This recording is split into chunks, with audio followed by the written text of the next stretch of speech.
Hey everyone, it's Mr. Welble94. I hope you're doing well today. I have a book review here for another R.L. Stine book. Of course, I'm a massive Goosebumps fan, as many of you can tell. I love Goosebumps, it's great. I have a whole channel called Michael Goosebumps Fan where I'm dedicated to it.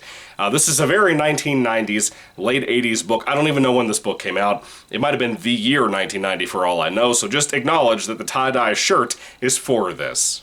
I'm joking, I was just too lazy to change shirts. Anyway, that particular book is one that I read at the beach the week before last, when I went to Outer Banks Beach for vacation with my wife and some family. And that book is called R.L. Stine's Beach Party. Now, this is about 165-ish pages, 166. And the book flies by. It's very short, very quick. Font's pretty big. It zooms by. This is a teenager Fear Street type of book. Of course, R.L. Stine also created Fear Street, but this is before that. This is the Point Horror series when he wrote this and published it. Now, Stine's been a master of his craft for a very long time. The dude can pump out a book in a week, and he's incredible. I love the guy. I think he's really good. The one thing I noticed is that I'm more of a Goosebumps fan rather than a Fear Street fan like many other folk. Beach Party, despite the beautiful cover that I love quite a bit, it's kind of a very weak, kind of a lame book. And that's kind of how I feel anything with Stine books that aren't Goosebumps. A lot of Goosebumps can be kind of wishy-washy, but a lot of it really knows what it is as a humorous book or a straight-out scary book or more of an adventure story. Those three different angles are really good for Stine.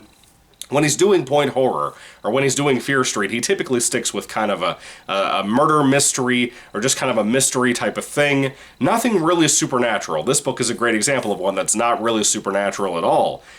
It's kind of direct, very straightforward, very much in our reality to kind of save time on world building and all of that stuff. And I prefer that kind of book typically anyway.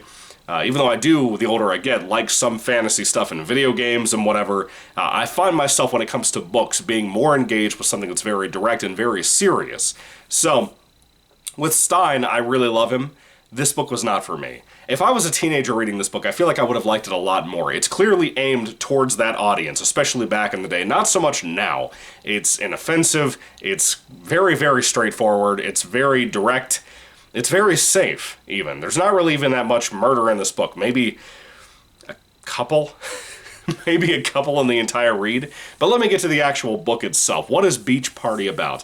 Well, basically, there's a young lady whose parents are divorced. Her name is Karen, and she goes off to her dad's place, which is nearby a beach, when her best childhood friend, Anna Marie, something like that, she's coming to visit and spend time with her best friend that they were close since they were very, very young, and now they're like in high school and whatever. And they decide to hang out at her dad's house, apartment, whatever, because he's traveling wherever he's at with his girlfriend. And she and her best friend decide to stay there at that particular apartment, house, whatever, and go to the beach quite a bit. And Karen hasn't been here in a while. Now that she's back, she runs into a guy that's kind of a tough guy that almost mugs them. His name is Vince. He's kind of the bad boy biker type. And she immediately has a thing for him. Not too long after that, she meets another guy named... let me look. I think his name is Jerry. I want to be 100% sure. Yes, his name is Jerry. And Jerry's a very sweet, handsome fellow as well. He's a very good guy. And she kind of gets stuck in a love triangle between these two guys and herself. And Anne Marie kind of feels like she's being forgotten while she's there. However, some weird things start to happen. Of course, Jerry, the handsome, friendly, down-to-earth guy that's not a biker bad dude, he has a girlfriend named Renee, by the way. And Renee's kind of a troublemaker. She reminds me exactly of the actress from Sleepaway Camp that played the bully chick with the brown, long hair. She reminds me so much of her. Her name should be Renee. Or named after that character, for that matter. I forgot her name, but you know what I mean. If you've seen Sleepaway Camp, you know who I'm talking about. Anyway, so Jerry starts to have a thing for Karen, our main character, too, and he kind of wants to get with her and break up with Renee, but he's not really sure. Of course, our main character just recently got out of a breakup, and it was not a very good breakup with a guy who's not really the greatest, but not really a bad guy either. But weird things start to happen. She starts to get threats, and Marie starts to see some of the threats happening as well, whether it be strange phone calls, whether it be writing on your wall of your bedroom that say, "Stay away from Jerry." And she assumes at first it's just that Renee chick, the girlfriend of Jerry, pulling a prank on her. She's not really sure what it is. And we set up all these different people that could be part of this mystery. And this mystery starts to unfold to get worse and worse and worse, and more dangerous over time, too. Stein is a good writer when it comes to plot, and I typically really like his plots that he puts out, whether it be Goosebumps or otherwise. It's usually everything that fills out that plot that I typically don't like when it's non-Goosebumps, whether it be Fear Street, like I reviewed last year when I did the, Silent Night 1, 2, and 3, and I did The Snowman, which was like a point horror book, I believe, as well. Just none of those really impressed me all that much. I think there was one really good Silent Night book, and that was about it. But most of them were kind of passable. Most of them are forgettable. And I kind of never want to read them again, if I'm being honest with you, as much as I love Stein. It's weird for me to say that, but I feel that way. I feel like his teenage-focused stuff with point horror and Fear Street are so weak, you know? The characters aren't very strong in this book, not that they need to be. It's a very quick read because of that, which is kind of nice. If you're not enjoying the book, at least it's over quick. That's kind of enjoyable. The writing is very nice. I like it. It's good. It feels like Stein when he's writing this kind of book. If you like his kind of tone, the way he tells a story, I think you'll like this because of that. The mystery stuff really doesn't unfold until much more later in the book. I would say about 50 pages in is when you really start to have that kind of amp up a little bit. It really doesn't hit the stakes until about halfway through the book. So like a good 60, 70, 80 pages in, you start actually seeing some things start to happen. But outside of that, it's just not the best book ever. It just really, to me, didn't land on its feet, and it's kind of a shame. It's very forgettable. It's one that I found so lackluster. In some ways, it kind of sucks. In other ways, it's just kind of okay. I don't really think there's anything good about the book. It's just fine. Aside from the writing style being good, everything else is just fine. I'm not really into any particular character. I don't really like Karen, the main chick, all that much. She's okay.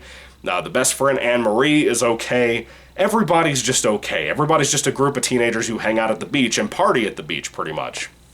If you're looking for a book like that and you happen to be a teen or a kid who's going into preteen age, maybe you'll like this. If you're an adult who has a kid or a teenager and you want to get them into reading, this might do the trick. I don't know. I'm not a teenager anymore. It might do the trick and might not.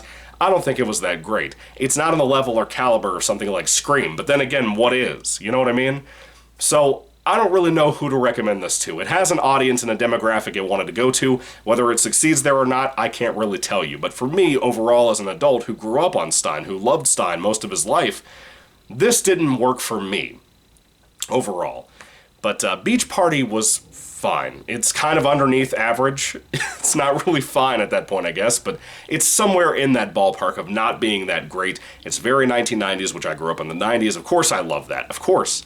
I think it's 1990s. Anyway, it might be like early 90s, before I was even in existence. But still, when it comes to Beach Party, it ain't that great, is what I'm trying to tell you. I couldn't decide if I wanted to review this on my Goosebumps channel or here, but I decided here because I figured it brings some kind of eye to the channel for people who like R.L. Stein. It'd also give you guys a break from Dragon Ball Super book reviews, which are much better than this book. Anyway, when it comes to R.L. Stein's Beach Party, if I had to rate the book on a 5-star basis, I think I'd give it like a...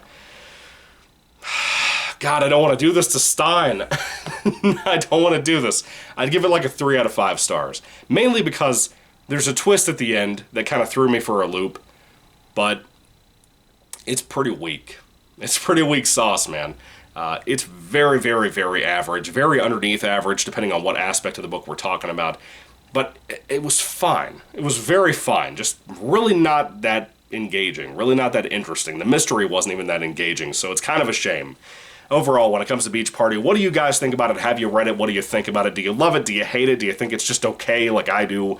Would you rate it higher or lower? I'd love to hear all that down below, too. What's your favorite R.L. Stein point horror book? I'd love some good recommendations from you. I have quite a few Fear Street books in my collection behind the Goosebumps books down here on the bottom. But I also have some point horror books. I think I might even own more Fear Street than point horror. It's not hard to do that when it comes to Stein. But point horror feels so wishy-washy to me. Every time I read one of these books, I just feel like it just doesn't really nail anything in any particular way. Maybe fiction for teenagers was like that at the time before YA was really a thing. I don't know, but let me know. I'd love to hear all that down below too. I hate doing reviews like this for Stein because I love the guy. He's one of my favorite authors of all time, if not my very favorite author, up there with Alvin Schwartz, who is now dead.